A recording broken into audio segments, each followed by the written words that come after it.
Okay, jamen vi prøver en gang. Jeg har min webapp her, som hedder, eller mobile app her, som hedder Library One. Skal jeg også simpelthen starte en gang. Men det er jo så en app omkring, at lægge bøger ind på en liste. Og det er mere eller mindre det. Så kan du sætte bøger op og indsætte bøger og sætte nogle billeder ind og skrive, hvem authoren er og hvem der er, hvad bogen hedder. Så først så skal man lige logge ind en gang, så vi skriver lige opretter lige en bruger, mas568g, @gmail.com, og passwordet er hej med dig. Og vi signer op. Kommer vi ind. Jeg har bare allerede sat en bog ind, som hedder Rosenhave.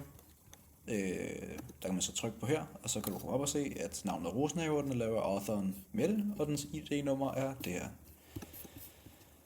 Så kan man uploade et billede til sin nye bog. Jeg vil gerne lave en bog omkring vandfald.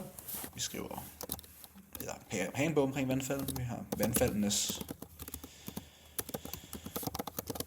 fald af Ole. Så er det lagt op. Og der kan man se den der. Vandfaldenes fald. Og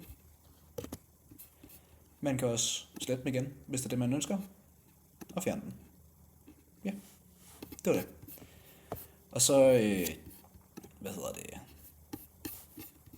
det vil jeg gerne vil sige, at jeg har, fået lært omkring den her app her. Det er, at jeg føler, at jeg har fået styr på de basale variabler, konstanter og funktioner inden for Swifts syntaks. Og så føler jeg, at jeg har okay godt styr på environmental variablerne og state variablerne.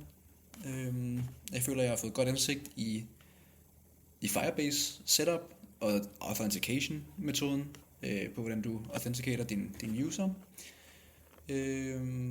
Ja, og så føler jeg også, at storage, det var også en del, jeg fik noget ud af.